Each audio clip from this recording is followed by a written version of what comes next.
یار لوگ عشرہ مبشرہ کی بات کرتے کہ حضور نے فرمایا 10 صحابہ جنتی.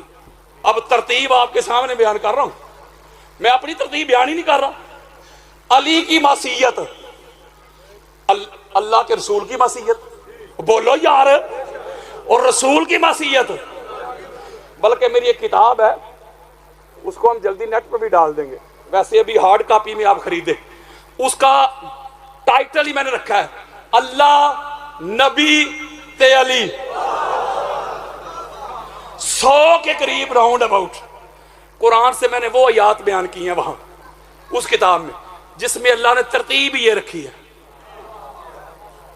معصیت کی بات کی ترتیب دیکھو, اللہ نبی تے علی. اطاعت کی بات کی اللہ نبی تے علی. یارو ولایت کی بات کی اللہ نبی تے علی. ولی کی بات کی اللہ نبی تے علی. نہیں سمجھ رہے. مومن کی بات کی اللہ نبی تے علی. رضا کی بات کی اللہ نبی تے علی. اعلان کی بات کی اللہ نبی تے علی. اذان کی بات کی اللہ نبی تے علی. جہاد کی بات کی اللہ نبی تے علی. مدد کی بات کی اللہ نبی تے علی. دیدار کی بات کی اللہ نبی تے علی. تذہیب کی بات کی اللہ نبی تے علی. فقیر کی بات کی اللہ نبی تے علی. ادب کی بات کی اللہ نبی تے علی. علم کی بات کی اللہ نبی تے علی. مولوی جی, ہم اللہ کی قرآنی ترتیب کو مانے کہ تیری میڈ ان بریلی کی ترتیب کو مانے؟ قرآن کی 80 آیتیں پڑھ سکتا ہوں میں, اللہ نے ترتیب یہ رکھی. اس آیت میں بھی ترتیب یہ ہے, علی کی معصیت, محمد کی معصیت, اور محمد کی معصیت, اللہ کی معصیت. تو اللہ کی اور رسول کی جو معصیت ہے, میرے اور آپ کے پیارے آقا فرماتے ہیں سیدھا جہنم جائے گا.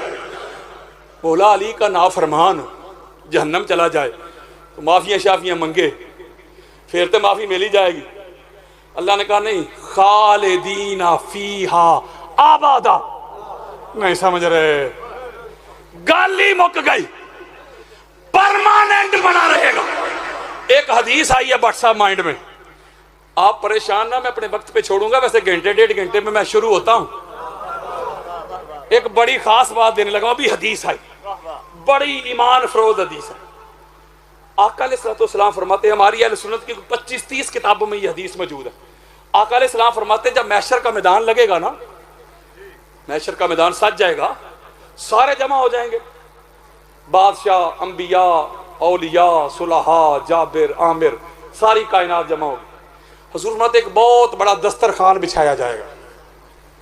اس دسترخوان کے اوپر جملہ سنیں, آنا وعلی و فاطمہ و حسن و حسین ومن احبانا مجتمعون ومن احبانا یوم القیامات ناکل و نشرب حتی یفرق بین العباد. لو جی گالی مک گئی تھے, جو سادات بیٹھے ان کے قدم چوم رہا ہوں.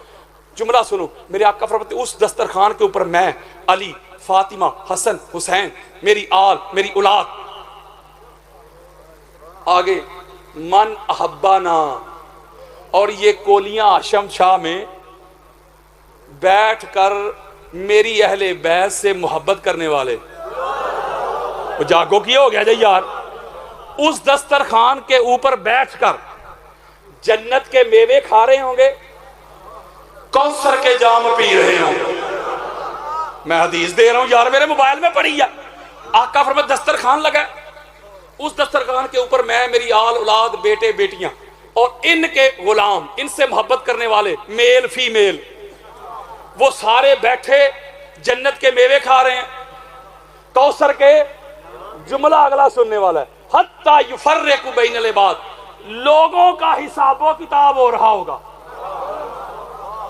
نہیں نہ سمجھے, میں سمجھا دیتا ہوں.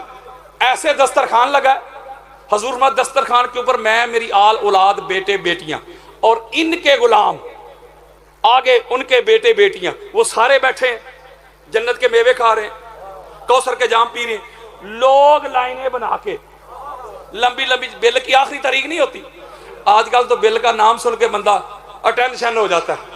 وہ لمبی لمبی لائنیں لگا کے وہ حساب و کتاب میں لگے ہوں گے، اے میری نمازاں تولی، اے میرے روزے، میرے حج، میرے عمرے، میری تراویحاں.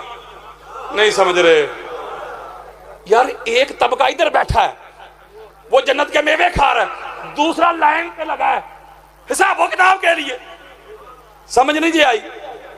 حضرات مولوی جی جس قیامت کے دن سے ڈراتا ہے، یوم النشور کہہ کے، ججمنٹ ڈے کہہ کے، تیاری کر لو، تیاری کر لو، تیاری کر لو. ہاں میں بھی کہتا ہوں تیاری کرنی چاہیے، لیکن جو اہل بیت کے محب ہے، غلام ہے، دیوانے ہے، پروانے ہے، مستانے ہے، میرے آقا فرماتے ہیں ان کے لیے ججمنٹ ڈے نہیں پکنک ڈے ہے. اوئے ہوئے ہوئے یار وہ تو میوے کھا رہے ہیں یار، وہ تو کوثر کے جام پی رہے ہیں. لوگوں کا حساب و کتاب، اس کا مطلب ہے اہل بیت کے جو غلام ہیں یار ان کا تو حساب و کتاب ہی نہیں یار. حدیث تو پوری نہیں ہوئی، حدیث پوری نہیں ہوئی.